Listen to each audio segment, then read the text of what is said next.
Agora, entrei.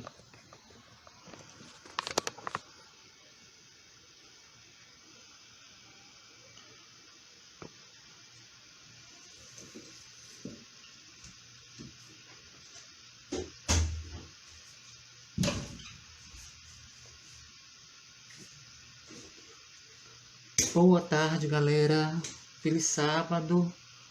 Desculpe o contratempo, mas tivemos aí problemas técnicos na conexão, mas já está normalizado tudo, tá bom?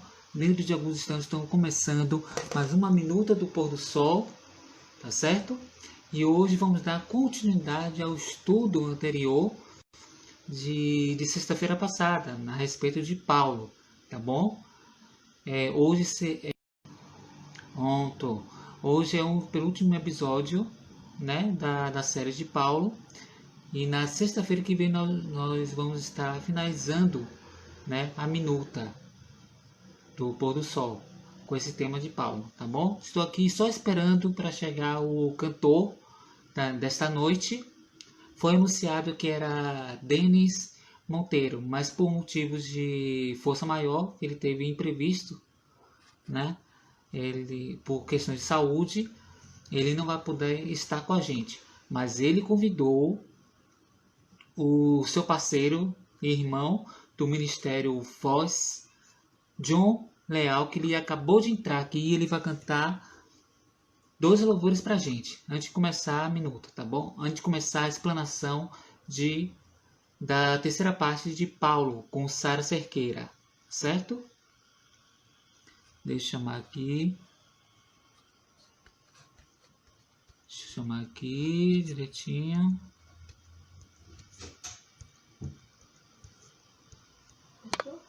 Entrou. Vai entrar daqui a pouco.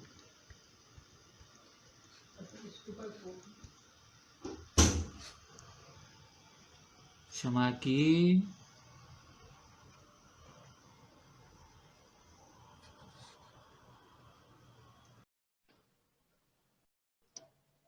Aguardando John aparecer. Boa noite, John. Tudo bom? Feliz sábado. Feliz sábado, meu querido, tudo bem? Tudo bem? Se apresente, faça a honra da casa, por favor. Olá, pessoal, bom sábado para vocês, telespectadores aí dessa live tão abençoada, que tem abençoado a sua casa, a sua vida. Meu nome é John Leal, eu sou barítono do Ministério Vox. Se você acompanha o Ministério Vox aí de uns 7 a 8 meses atrás, eu sou o mais novo integrante e está sendo uma honra estar participando aqui com vocês, para nós juntos dividirmos aqui a mensagem, ouvirmos louvores e adorar o nome do Senhor. Muito obrigado pelo convite. O Denis falou hoje comigo e eu prontamente aceitei, com muita felicidade, muita alegria, porque é tão bom assim louvar o Senhor, né? E estar na presença dele. Com certeza. Eu que agradeço por você fazer parte aqui da minuta de hoje, viu? Que Deus abençoe você nesse ministério, e cada dia vem crescendo ainda mais. Eu venho acompanhando também o Ministério Voz e é fantástico. Eu gosto muito. Que Agora, bacana. é isso. Fique à vontade. Eu separei aqui dois louvores.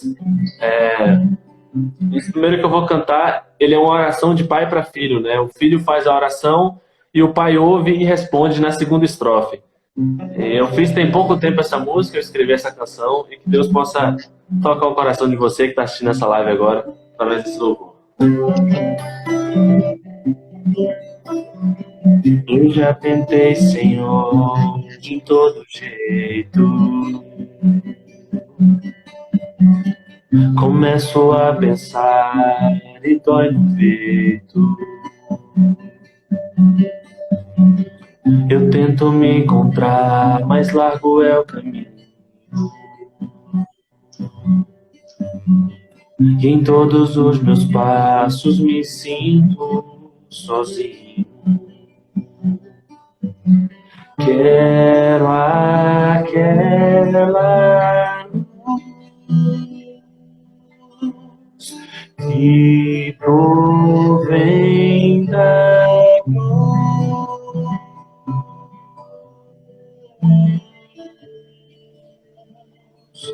Não quero mais viver assim, perdido sem razão pra mim. O mundo é frio e sem amor. Me dá tua mão, me dá calor. Eu sou tão fraco e pecador. Não tenho abrigo e nem valor. Me dá tua paz, me dá perdão. Me ouve, por favor. Estou aqui.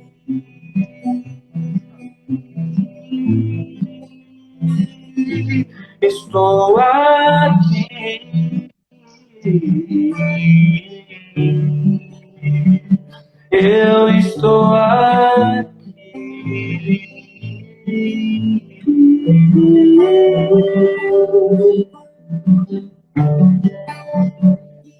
Oh Deus, ouve a minha oração.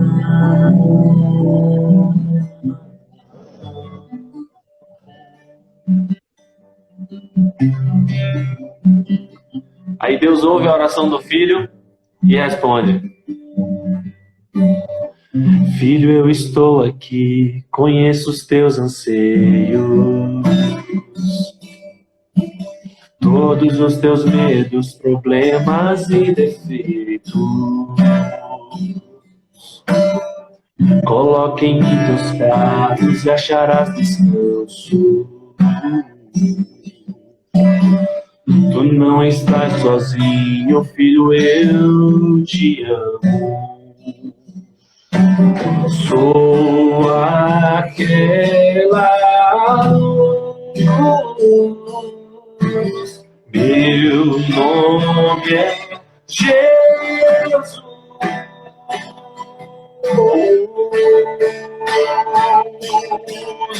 Eu sou aquele que morreu numa cruz só pra te dar a vida eterna aqui do céu, que desde o início é teu lugar. Eu sou teu pai, teu criador. Tu és meu filho e tem valor. Te dou a paz, te dou perdão. E quando precisar, eu sou aquele que morreu numa cruz só pra te dar a vida eterna aqui do céu, que desde o início é teu lugar. Eu sou teu pai, teu criador. Tu és meu filho e tem valor. Te dou minha paz, te dou perdão. E quando precisar, estou aqui.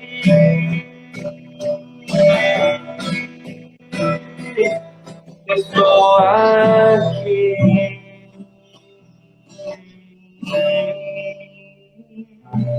Estou aqui.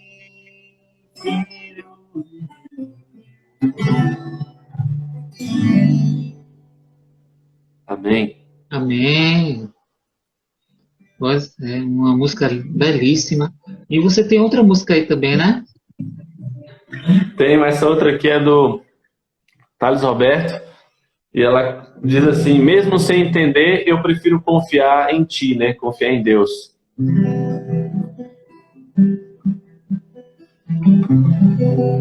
Mesmo sem entender, mesmo sem entender, eu confio em ti. Mesmo sem entender, eu sei que és o melhor pra mim. Mesmo sem entender, Deus, mesmo que eu não consiga entender e queira tudo do meu jeito, eu até choro. E às vezes até chego a dizer: Por que é que tem que ser tão difícil pra mim? Parece que é difícil só pra mim. Eu sei, seus pensamentos são mais altos que os meus, e o teu caminho é melhor do que o meu. Sua visão vai além do que eu vejo. E o Senhor sabe exatamente o que é melhor pra mim. Mesmo que eu não entenda os teus caminhos, eu confio. E Deus, porque sou tão pequeno assim, vou ficar quietinho aqui no seu colo, esperando o tempo certo de tudo.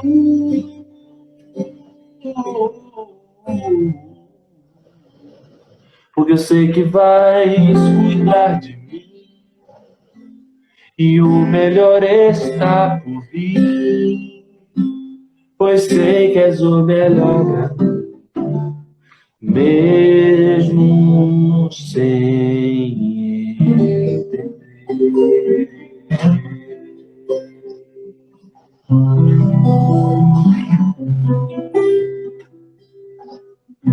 Amém. Amém. Que músicas belíssimas que falam o nosso coração, viu, John? E principalmente Amém. nesse tempo de quarentena, é importante até ouvir a palavra de Deus e ouvir as músicas que falam o nosso coração, né? E eu vou Sim. pedir nesse instante, John, iniciar nossa minuta com a oração. Pode ser? Pode sim, com certeza. Oremos então. Pai querido, Pai grandioso, nós nos encontramos aqui apenas com um intuito: louvar e engrandecer o teu santo nome. É por isso que eu estou aqui, é por isso que o meu amigo está aqui abrindo essa live, para louvar e engrandecer o teu nome, porque só tu é merecedor de toda honra e toda glória. Que as músicas que eu cantei, que os louvores em que eu falei, que eu cantei, que as mensagens que será feita nessa live, que as orações, tudo que foi feito aqui, não seja para engrandecimento próprio ou por nenhum outro motivo. Que não seja engrandecer o teu santo nome, porque só tu mereces toda honra e toda glória. Queremos te agradecer, Pai, por tudo que o Senhor tem feito em nossas vidas. Te agradecemos pelo sábado que chegou para nós, esse presente maravilhoso que o Senhor nos dá. Muito obrigado também pelas dificuldades, porque é ali que o Senhor quer nos provar, é ali que nós nos purificamos. Muito obrigado pelas dificuldades e por estar conosco em todo o período, por todo esse período de dificuldade. Venha estar com cada telespectador dessa live, que eles sejam abençoados neste momento, que o Senhor venha abraçá-los agora e esquentar o coração deles nesse mundo tão frio. Pai, esteja conosco no restante dessa live, que tu conduza essa live como o Senhor tem conduzido toda sexta-feira. Isso eu te peço, não porque haja mérito no John, mas porque o Senhor se faz presente aqui e o teu Santo Espírito nos inspira a falar. Em nome de Jesus. Amém. Amém. Amém. John, mais uma vez, muito obrigado por ter aceito esse convite, tá bom? Amém. E obrigado, eu que agradeço. na nossa minuta aqui, no nosso estudo, tá certo? E aí, se a galera se animar, assim, pedir mais um louvor no finalzinho, aí é por sua conta, tá bom? Tá certo. Tá certo. Tchau, tchau. Tchau. Vamos agora chamar a nossa palestrante. Hoje nós tivemos problema técnico, né? A questão de internet, mas já foi resolvido. E nós estamos começando a nossa minuta aqui, já dentro do previsto. Tá certo? Feliz sábado! Feliz sábado todo mundo aqui da Minuta do Pôr do Sol. Agradecer também ao louvor do John, né? Esses dois momentos, essas duas músicas escolhidas e que trazem, como o Dani disse, para aquecer o nosso coração. E vocês como estão? Como passaram a semana? Espero que todos estejam bem e que nós possamos dar, hoje que a gente vai estar, Bel aí falando, Sarinha, feliz sábado, Bel. Hoje vamos estar na parte 3, né? Entrando na penúltimo encontro, né, Dani? Exatamente. Na próxima quinta-feira vai estar finalizando. E hoje é um desafio, né? A gente vai fazer o desafio como o Lucas fez, porque no livro de Atos, quando a gente vai vendo de um capítulo para o outro, fica parecendo que é uma sequência de 24 horas. E a gente tem estudado e visto que são anos que vão se passando de um tempo, entre uma narrativa e outra, existe um período de tempo, né? E hoje a gente está justamente, eu chamei essa parte, fazer referência também ao livro que a gente está usando, a parte 3 é o Arauto do Rei, né? É Paulo, a gente viu na semana passada, se constitui, a partir do momento que vai para a primeira viagem missionária, o apóstolo aos gentios, né? A própria vocação dele. E a importância que foi Barnabé nessa introdução mesmo de Paulo a essa vocação dele. Então, quando eu vou pedir para que vocês peguem sua Bíblia, né? Possam acompanhar também, ou pela internet aqui, na Bíblia Online, a gente aqui em Atos 26, é interessante, já está no finalzinho do livro de Atos 26, a partir do versículo 15, Paulo, quando já está lá num dos julgamentos dele, né, quando ele está falando com o rei Agripa, ele mesmo fala da vocação dele. Então, ele remonta a alguma coisa que a gente já estudou aqui do encontro que ele teve com Jesus em Damasco. Onde em 15 ele diz: então eu perguntei, isso ele narrando, né? Quem és tu, Senhor? Ao que o Senhor respondeu: eu sou Jesus, a quem tu persegues. Naquela narrativa inicial ali, logo no início de Atos, quando fala de Damasco, termina aí, né? Eu sou Jesus, a quem tu persegues. Só que aí, Paulo aqui, ele está continuando essa conversa, né? Então, teve mais coisa que Jesus disse ali naquele momento, e ele revela isso nesse capítulo. Quando a gente pega o versículo 16, diz: mas levanta-te e firma-te sobre teus pés, porque por isto te apareci, para te constituir ministro e testemunha, tanto das coisas em que me viste, como daquelas pelas quais te aparecerei ainda, livrando-te do povo e dos gentios, para os quais eu te envio. Ou seja, Deus já está ali, Jesus já está ali falando uma promessa, né, dizendo qual é a vocação de Paulo, constituiu Paulo como ministro e testemunha, tanto das coisas que ele já viu, mas de coisas que ele viria ainda, e que o próprio Jesus ainda ia revelar para ele, né? Livrando-te do povo e dos gentios, ou seja, já é uma promessa de que protegeria também ele, porque não seria uma missão fácil, né? Para os quais eu te envio, para lhes abrires os olhos e os converteres das trevas para a luz, e da potestade de Satanás para Deus, a fim de que recebam eles remissão de pecados e herança entre os que são santificados pela fé em mim. Então aí o próprio Jesus já diz a vocação de Paulo, né? Tá bom. Mas por que Paulo foi para onde foi, né? Será que foi um acaso? Ele foi escolhendo no mapa e resolveu, eu vou começar a proclamar por aqui, por ali, não sei o quê. Vamos recapitular desde o início, já na parte 1, quando a gente conversou um pouquinho sobre, né, o contexto em que Paulo vivia, um pouco da história dele particular e do próprio contexto da cidade de Tarso, né? Da onde ele é originário. A gente tem que lembrar que da época de Augusto, né, do César Augusto em diante, todos os Césares haviam propagado a ideia de que os acontecimentos de cada governo deles, incluindo a própria ascensão ao trono, mesmo a data de nascimento de cada César daquele, era considerado uma boa notícia, que em grego significa evangelia, em grego, visto que César, como Quírios, Senhor, e Sóter, Salvador, ele ia inaugurar uma nova era, né?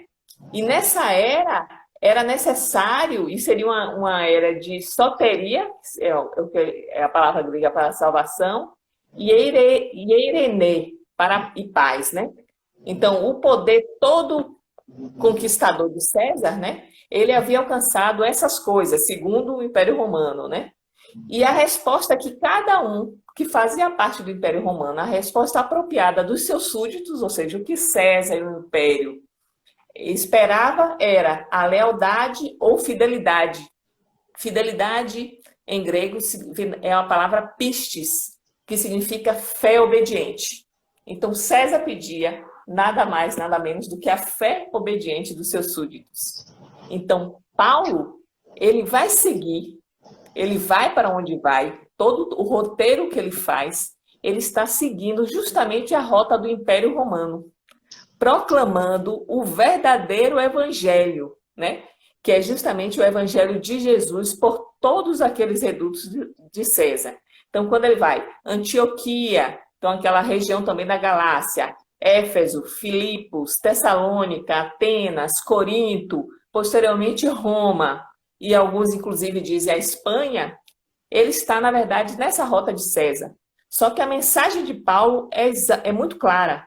Há um único Senhor, um único Kyrios, e ele não é César.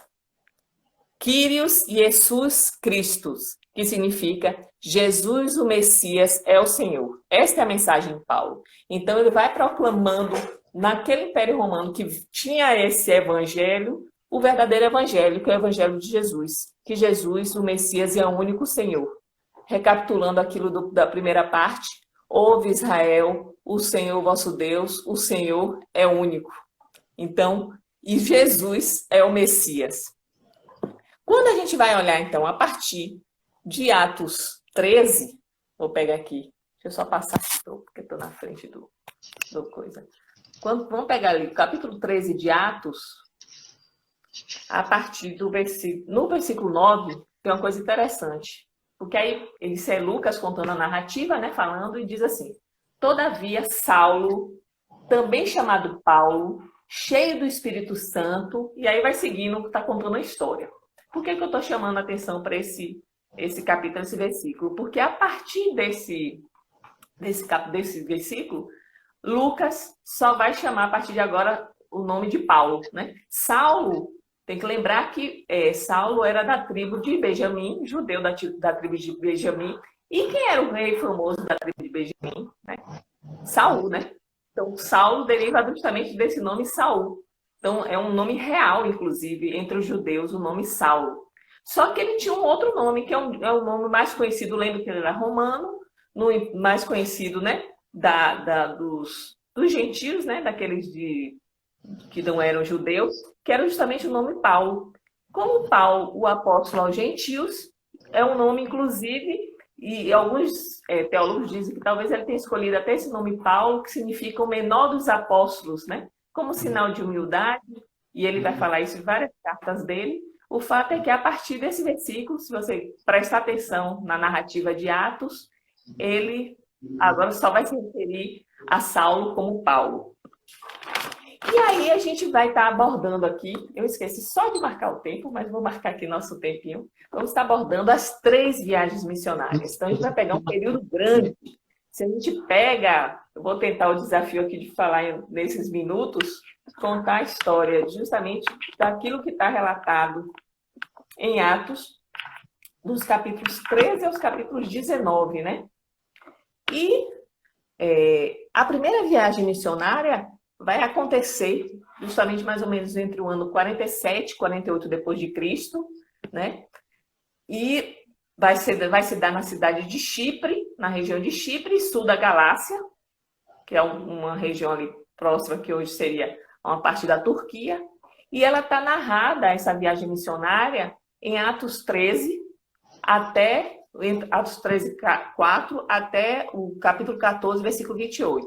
Quem é que vai participar dessa viagem missionária? A primeira viagem missionária, você lembra da semana passada, que depois que Paulo, Barnabé e Tito vão lá em Antioquia, eles voltam e aí recebe vêm uns profetas, lembra que tinha uns profetas em Antioquia, que tem uma visão de que eles deveriam sair para pregar, então eles recebem esse chamado, então Paulo e Barnabé vão para essa viagem missionária e Barnabé vai levar o sobrinho dele, né, que é conhecido como João Marcos, para essa viagem. Só que o que acontece? Logo no início dessa viagem, quando logo depois João Marcos é lá de Chipre também, assim como Barnabé era, então logo depois de Chipre, né, uma região ali próxima, a gente vai ver logo nos primeiros capítulos que tem um detalhe que é contado ali, que depois a gente vai ver toda essa repercussão na vida, inclusive, desses missionários, que é João Marcos, que era jovem ainda, ele acaba abandonando. Ele foi como um assistente de uma viagem missionária, ele não era... ele não estava fazendo estágio, né? Ele ajudava bastante, ele levava material, ele que verificava, por exemplo, comprar mantimentos, se fosse necessário, articular, entrar em contato com algumas pessoas. Então, era um grupo, era uma pessoa importante, porque, afinal de contas, Paulo e Barnabé estavam ali pregando. Só que o que acontece? Como é que é a primeira viagem missionária e João Marcos não? Muito jovem, já começa a ver muitas dificuldades, ele larga e vai embora, né? E volta para casa e deixa Paulo e Barnabé na mão, né? Naquele processo.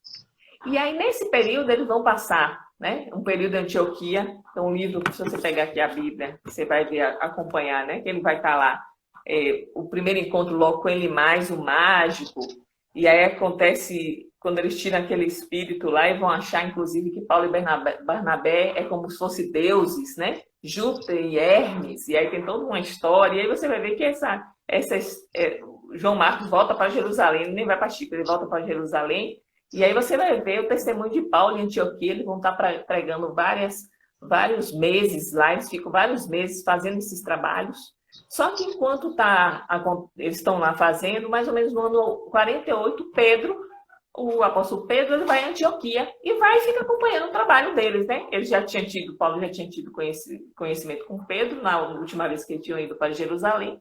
E aí ele fica lá fazendo o trabalho. Só que acontece o seguinte... Pedro fica alguns meses também trabalhando lá com eles, só que aí quando alguns de Jerusalém, né, que não dizem que isso é da parte de Tiago ou não, vão lá em Antioquia fazer uma visita, o que é que acontece? Pedro, que até então comia com gentios, né, estava ali compartilhando o dia a dia com gentios, ele para de comer, como se fosse uma questão assim, de manter as aparências, né? Afinal de contas, a gente sabe que a igreja de Jerusalém, alguns judeus, eram ainda muito ricos, embora convertidos, né? Aceitavam o Messias como aquele que estava cumprindo todas as promessas de Israel, mas eles ainda acreditavam que era importante que todas as pessoas se transformassem em judeus pela circuncisão. Na hora que eles chegam ali, Pedro começa a fazer essas coisas. Isso vai estar relatado, Paulo vai relatar o que acontece nesse período quando a gente pega a carta de Gálatas. Ele vai escrever em Gálatas e ele conta justamente que ele teve já um conflito aí com Pedro, ele teve que advertir Pedro seriamente em relação a isso, né? Que está escrito aí em Gálatas 12, a partir do versículo 11, ele diz, por exemplo, quando, porém, Cefas, que é Pedro, veio a Antioquia, resistir face a face, porque se tornara repreensível. Com efeito, antes de chegarem alguns da parte de Tiago, comia com gentios. Quando, porém, chegaram, afastou-se. E, por fim, veio apartar-se, temendo da circuncisão. E o pior, como Paulo mesmo vai descrevendo. E também os demais judeus dissimularam com ele, a ponto de o próprio Barnabé ter se deixado levar pela essa dissimulação deles. Então, Paulo realmente ele fica muito revoltado com essa situação, né? Muito preocupado, porque, olha bem, Pedro era um líder, era um daqueles que, com João e Tiago, né, eram considerados os pilares da igreja de Jerusalém. Então, na hora que Pedro começa a ceder à pressão daqueles que achavam, né, que tinham que ser circuncidados, que exemplo ele ia estar dando? E quando ele viu o próprio Barnabé, né, que era o companheiro dele, que tinha ido antes em Jerusalém, quando eles levaram até Tito lá, que era um grego, e o pessoal queria que Tito se circuncidasse. Eles defendem que de forma nenhuma, e aí voltam com a carta dizendo qual seria a orientação e tal. Então, como é que agora Barnabé também está pecando, né, nos mínimos, nessas minhas questões, se deixando levar por essa dissimulação? Tanto que é neste ano também que Paulo vai escrever a carta aos Gálatas. Felizmente, a gente está discutindo a biografia de Paulo, né? Não é um estudo das cartas dele, mas quando se entende um pouco a cronologia, a história dele, fica bem claro, fica mais fácil entender as cartas dele. Então, pegue depois Gálatas e veja que Gálatas vai estar discutindo o tempo todo sobre isso. É uma carta direta, é uma carta rápida, né? Ela tem poucos capítulos e que está abordando justamente sobre isso, da importância da justificação pela fé e de que a circuncisão é efetiva. A verdadeira circuncisão é pela fé. Isso ele está fazendo referência, vamos pegar o livro de Jeremias? Vamos lá, rapidinho. Porque estudar Paulo é estudar a Bíblia toda, né? O livro de Jeremias, no capítulo 9, quando a gente olha aqui, o próprio Deus falando ali, nos versículos 25 e 26, olha o que ele diz, ó. O Senhor está dizendo, Eis que vem dias, diz o Senhor, em que castigarei a todos os circuncidados, juntamente com os incircuncisos, ao Egito e a Judá e a Edom e aos filhos de Amon e a Moabe e a todos os que cortam os cabelos nas têmporas e habitam no deserto, porque todas as nações são incircuncisas e toda a casa de Israel é incircuncisa de coração. O que é que Deus está falando isso? Que tem a questão da circuncisão, que era um sinal realmente dele com o povo, né, de Israel. No final das contas, o verdadeiro sinal era a fé e a fidelidade desse povo. Quando ele bota esse versículo lá em Jeremias, tem que lembrar que aí é o exílio de Babilônia, né, o castigo de Israel, porque eles foram o quê? Desobedientes e eles foram infiéis. Eles pecavam o tempo todo com outros deuses, né, com a idolatria. Então, por isso que eles aqui, no final das contas, ele está falando de tempos que viriam, que todos queria castigar os circuncidados juntamente com os circuncisos. Ou seja, a circuncisão ali já dizia que era muito mais do que apenas um sinal na carne. Era uma promessa que foi feita ali com Abraão.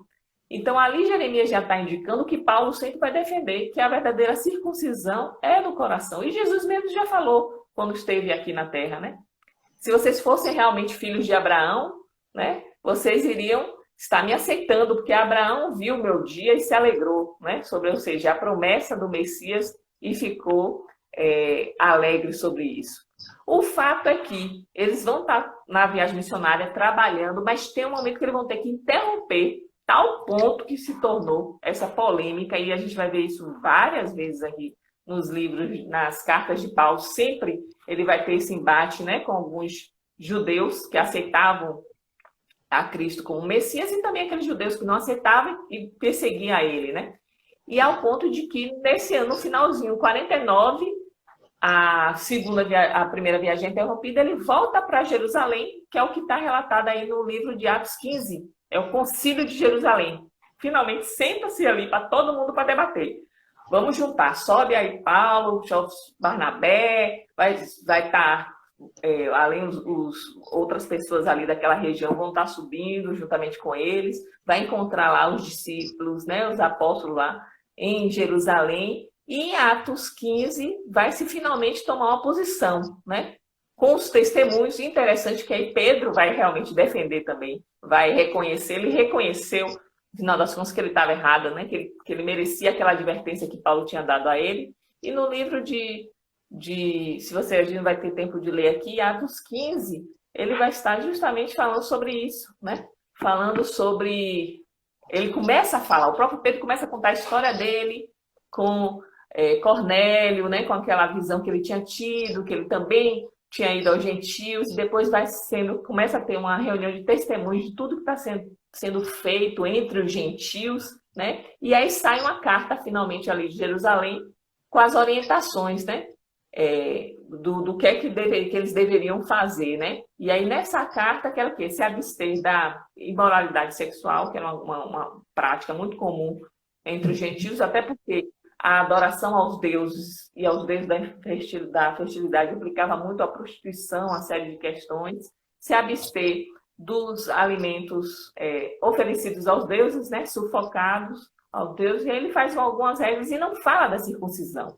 Então, não fica obrigatório ao gentio se circuncidar. Então, assim, Paulo vence o argumento ali, né, sobre essa questão. E a gente tem que lembrar que Paulo era realmente um teólogo que tinha fundamento, né? Ele tinha raízes importantes judias e conhecia e sabia muito bem argumentar.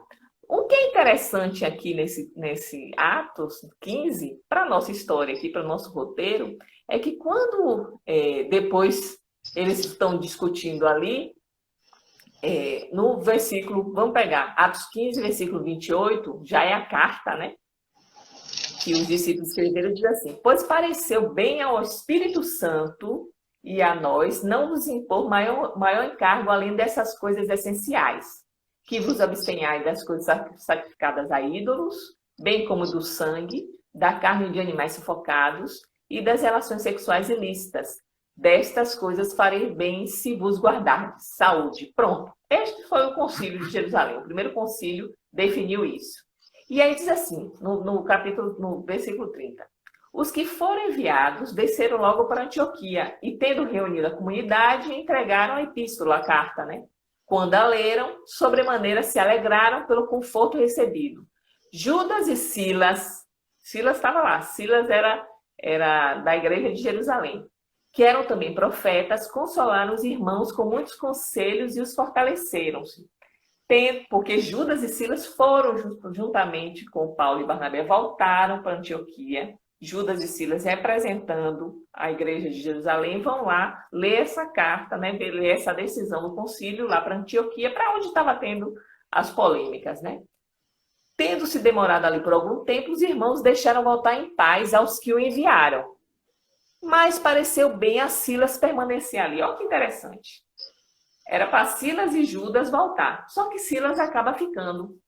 Ele, como ele diz, pareceu bem ele permanecer. E a gente vai ver como foi importante Silas permanecer.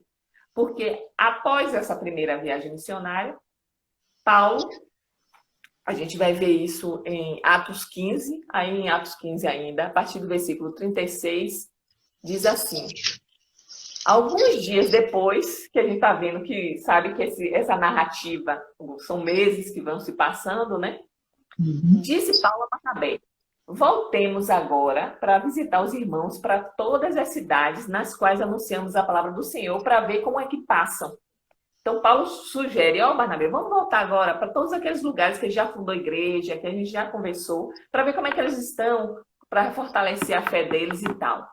E Barnabé queria levar quem? João, também chamado Marcos. Houve entre eles, mas Paulo, versículo 38, não achava justo levarem aquele que se afastara desde a Panfilha, não os acompanhando no trabalho. Houve entre eles, então, tal desavença que vieram a separar-se. Então, Barnabé, levando consigo a Marcos, navegou para Chipre. E aí, é justamente a segunda viagem missionária, que vai estar acontecendo no ano 49, né? Depois de Cristo, depois que teve o concílio em Jerusalém. Então, Paulo faz essa proposta, e a proposta era justamente ir agora para as cidades da Grécia. Até então, ele estava em Antioquia, que estava na região da Galácia também, na Grécia. Só que acontece essa desavença. E desavença, no grego, que o Lucas está usando, significa paroxismos, que quer dizer um conflito sério. Não é apenas uma questão de opinião, é tal ponto que houve simplesmente uma cisão entre Paulo e Barnabé. A gente também tem que lembrar, quando a gente está contando uma história, isso vale também para a nossa vida. Muitas vezes, quando a gente vai reavaliar nossas ações, as coisas que a gente faz, com a cabeça mais, né, tranquila, descansada, os ânimos mais tranquilos, você pode pensar, eu podia fazer dessa forma e tal. Mas a gente tem que lembrar que já vinha todo um conflito, não era coisa simples. Eu estou narrando uma coisa simples aqui. Mas essa disputa lá em relação à Antioquia era uma coisa que ameaçava, inclusive, a vida de todos eles. Paulo já vinha muito estressado em relação a essas questões. É porque esse termo estressado hoje, você fica um tempo, se o seu celular não liga, você diz que está estressado, mas ali Paulo realmente tinha passado por muitas questões sérias. E aí o que acontece? Simplesmente ele se depara com essa situação lá, onde ele vê de novo Barnabé dizendo: não vamos levar João Marcos para essa viagem missionária. Mas aí ele lembra: não, de forma nenhuma. A gente já passou o que passou na Antioquia, numa região que a gente já tinha trabalhado antes. Como é que a gente vai levar alguém que já nos abandonou? E Paulo também ficou muito desconfiado, ou muito assim, decepcionado com Barnabé, naquela situação lá de Antioquia, que Pedro e ele também voltaram atrás. Aí ele ficou pensando assim: como é que eu vou, a gente pode imaginar, como é que eu vou para um lugar que é para uma guerra, para uma região aí, que é a segunda viagem missionária na Grécia, e eu vou simplesmente levar pessoas que eu não tenho mais essa confiança. O fato é que, a partir daí, Paulo e Barnabé vão se separar. Barnabé vai pegar João Marcos e vai para Chipre. E a gente tem um detalhe: quem era João Marcos? É porque aparece assim essa história de João Marcos, mas além dele ser sobrinho de Barnabé, João Marcos também ele é parente de Pedro. Ele tinha um parentesco com o apóstolo Pedro, né? E possivelmente esse João Marcos que a gente está falando é o escritor do Evangelho de Marcos, o Marcos. Lá não tem os 4 evangelhos? Um deles é Marcos. Não tinha um discípulo chamado Marcos. Então, quem é que escreve aquele evangelho? João Marcos. E alguns teólogos dizem, inclusive, que o evangelho de Marcos seria o evangelho de Pedro, que, na verdade, é Marcos, a fonte para o evangelho dele foi o apóstolo Pedro. E aí alguns teólogos acreditam que é ele mesmo, né? Que ele era parente, inclusive, de Pedro e vai estar trabalhando com Pedro também muito tempo. Posteriormente, então, nesse momento, João Marcos e Barnabé vão para Chipre e praticamente saem da história de Atos. Você não vai ver mais nenhuma referência a Barnabé e Marcos a partir daí. Você já vai ouvir falar de um outro parceiro de Paulo, que você lembra que eu falei que era muito importante aí, que foi Silas, que Silas acabou ficando. Vale a pena também colocar o seguinte, essa desavença ela não durou a vida toda, não. Tanto que quando a gente olha ali, vamos pegar 2 Timóteo, é um dos textos. Em 2 Timóteo, que é a última carta, né, que Paulo escreve, vou pegar aqui que eu estou também na frente do 2 Timóteo. No livro de 2 Timóteo, do capítulo 2, versículo 11, olha o que diz aqui, ó. Fiel é esta palavra. Deixa eu ver se eu peguei certo. 2 Timóteo 11. Não, acho que não. Ele está aqui, que ele pegou. 2 Timóteo 2, versículo 11. Fiel é essa palavra. Se já morremos com ele, também viveremos com ele. Não, uma outra parte onde ele fala sobre a importância. Ele está se despedindo, Paulo está se despedindo e diz assim, olha, quando vier, traga também João Marcos, porque ele me é muito útil, né? Ele vai estar falando sobre essas saudações, né? Se colocando. Então, isso indica que, mais posteriormente, o próprio João amadureceu, o próprio João Marcos amadureceu, e Paulo depois vai estar trabalhando mais adiante com ele. E depois a gente vai ver, tem outras cartas, em algumas cartas de Paulo, ele cita também que ele acompanha de alguma forma o trabalho de Barnabé. Então, eu acho que são os Coríntios, quando ele diz assim, será que só eu e Barnabé continuamos trabalhando? Ou seja, eles não estavam trabalhando mais juntos, mas Paulo sabia que Barnabé continuava como missionário. Então, isso é o que chama a atenção nessa discussão aí da segunda viagem missionária, né? Tem essa cisão. E Silas é um cidadão romano, assim como Paulo, membro da igreja de Jerusalém. E quando eles vão seguir viagem, a gente vai estar vendo essa narrativa em Atos 15, a partir do versículo 36, né? Então, Silas e Paulo, eles vão passar, eles vão estar indo, e logo a primeira cidade que eles vão parar é em Listra, e em Listra eles levam o jovem Timóteo, que a mãe tinha sido convertida, né? Inclusive pelo trabalho deles, de Paulo e Barnabé, aliás, antes. E aí o jovem Timóteo vai seguir com eles, né? Então, Timóteo vai se juntar a Paulo e Silas, e juntos, a segunda viagem missionária, ele vai fazer um trecho, agora eles vão percorrer 483 quilômetros. Imagine isso a pé, por estradas. Então, ele vai estar indo de Antioquia até a chegada à costa noroeste da Mísia, vai ser justamente 483 quilômetros.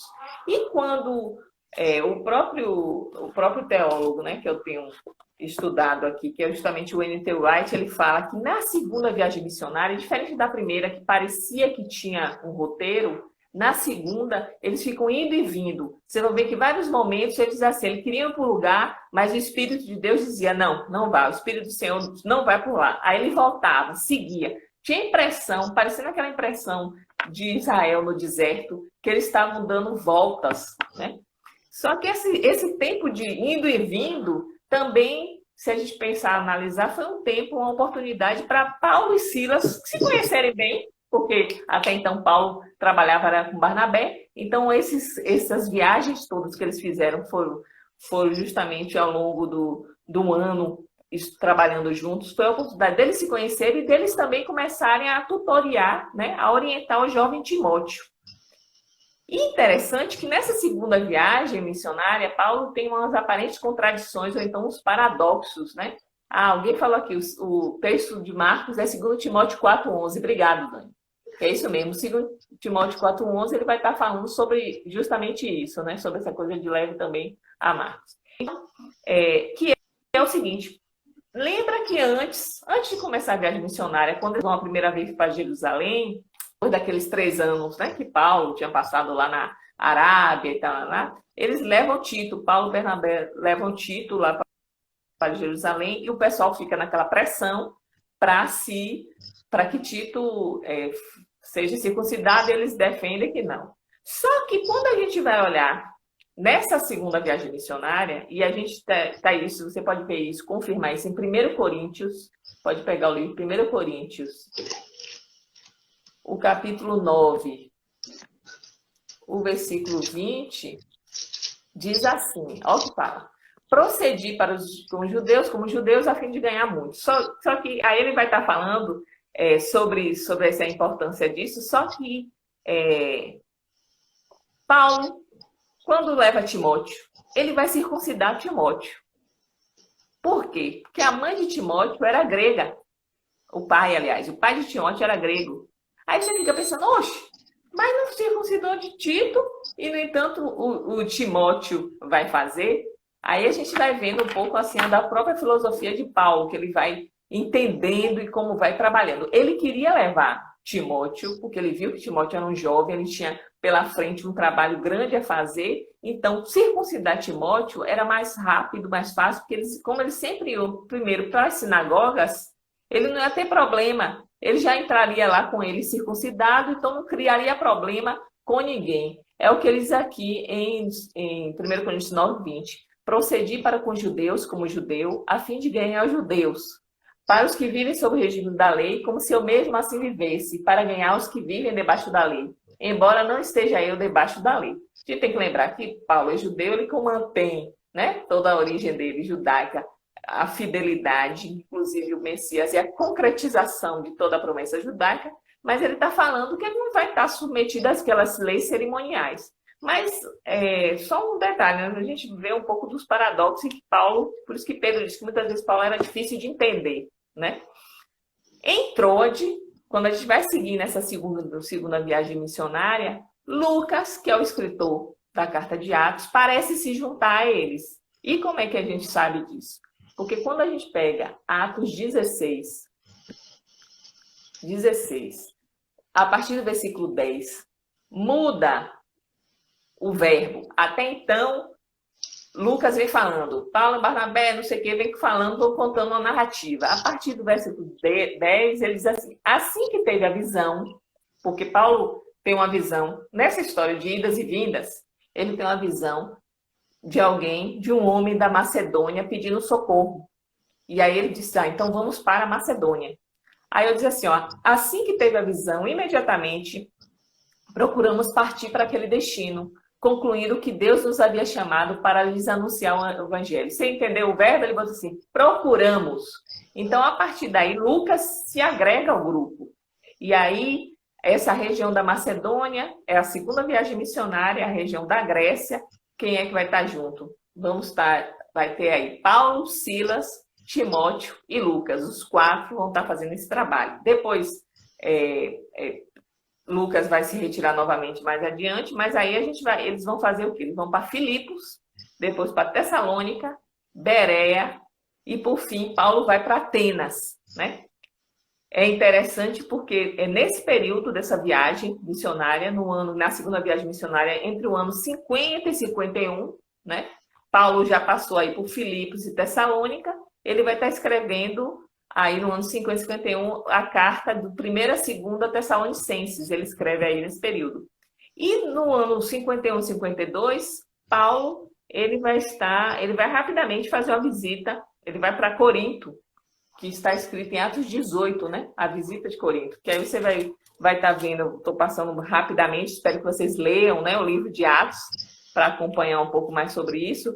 Paulo e Silas vão estar em Tessalônica, vão estar em Bereia, vai ter algumas resistências, aí Paulo vai ter que ir, inclusive porque lá na Tessalônica vai ter alguns conflitos também, e aí quando eles estão lá em Bereia, que eles dizem assim que os bereanos eram mais fiéis, porque eles conferiam tudo, né, que eles estavam falando ali pela Bíblia, vai uma galera da sinagoga de Tessalônica, vai lá para criar tumulto. O fato é que Paulo tem que ir para outro lugar, vai para Atenas, né, onde tem aquele discurso clássico dele lá em Atenas, e depois ele vai estar lá, ele vai rapidamente, vai visitar, vai para Corinto, para fazer o trabalho dele, missionário. Então, a segunda viagem missionária foi justamente na Grécia. Então, a gente vai pegar essas cartas, né? Depois ele vai estar escrevendo, mas desse período que ele está viajando. E aí, chegando ao final, a terceira viagem missionária vai estar acontecendo justamente depois desse tempo que Paulo vai passar em Corinto. Ele vai passar pelo menos uns 18 meses fazendo ali o trabalho missionário, né? Pregando a Cristo ali, vai fundar uma comunidade ali. E a terceira viagem missionária, a gente vai estar, ele vai justamente para Éfeso. Éfeso já aí na região da Ásia, né? Quando a gente estuda o Apocalipse, ali no capítulo 2, você vê lá aquelas cartas das igrejas da Ásia Menor, né? Então, Paulo vai estar indo aí para essa região. Essa viagem missionária aconteceu entre o ano 52 e 53 depois de Cristo. Ela está relatada, né, no livro de Atos 18, do versículo 24 até o capítulo 20, né? E no ano 53, lembra que antes de essa terceira viagem ele parece ir sozinho, né? Depois a gente vai ver que Timóteo vai se agregar, outros vão ser, Lucas em alguns momentos vai se encontrar com ele, mas Paulo vai estar fazendo essa viagem. E no ano 53 ele vai escrever, né, a primeira carta aos Coríntios. Ele escreve justamente quando ele está em Éfeso. E quando a gente olha que Éfeso realmente foi um período de grande dificuldade. E ele diz isso em 2 Coríntios depois. 2 Coríntios, no capítulo 1 ao versículo 8. E a gente tem que lembrar que Lucas vai estar sempre relatando os aprisionamentos, as perseguições, os apedrejamentos, tudo que Paulo e outros foram sofrendo, né, nesse processo, mas principalmente Paulo. Só que aí em 2 Coríntios 1, 8, olha o que Paulo fala desse período em Éfeso. Porque não queremos, irmãos, que ignoreis a natureza da tribulação que nos sobreveio na Ásia, porque foi acima das nossas forças, a ponto de desesperarmos até da própria vida. Contudo, já em nós mesmos tivemos a sentença de morte, para que não confiemos em nós. Ensina o Deus que ressuscita os mortos. A gente vai estar, nosso tempo está chegando ao fim, mas essa terceira viagem missionária é o momento que acontece uma crise séria em Paulo. Assim como Elias, a gente já fez algumas referências, né, paralelos entre Paulo e Elias. Paulo vai entrar no processo aí, que depois ele vai entrar em um processo como uma depressão. E você vai estar observando a diferença da linguagem entre a primeira carta de Coríntios, que ele escreve logo no início do ano 53, quando ele chega em Éfeso, que começa tudo bem, né? Tudo no início parece tudo bem encaminhado, como ele já era um evangelista experiente. As resistências sempre tem, mas as pessoas começaram a se animar, começaram a se converter ali em Éfeso. Só que aí o que acontece?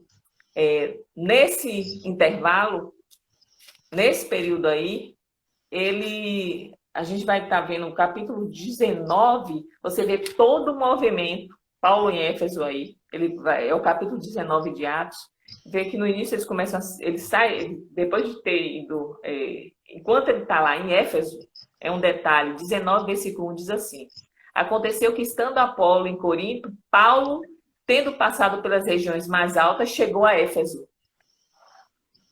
No início, no finalzinho do capítulo 18, fala um pouquinho de Apolo. Quem era Apolo e tal? Apolo era um judeu, ele acaba se convertendo. Áquila e Priscila, que são dois discípulos também de Jesus, que eram de Roma. Quando os judeus foram expulsos de Roma, ele vai para Corinto, encontra Paulo lá, se conhecem, viram amigos. Quando Paulo vai para Éfeso,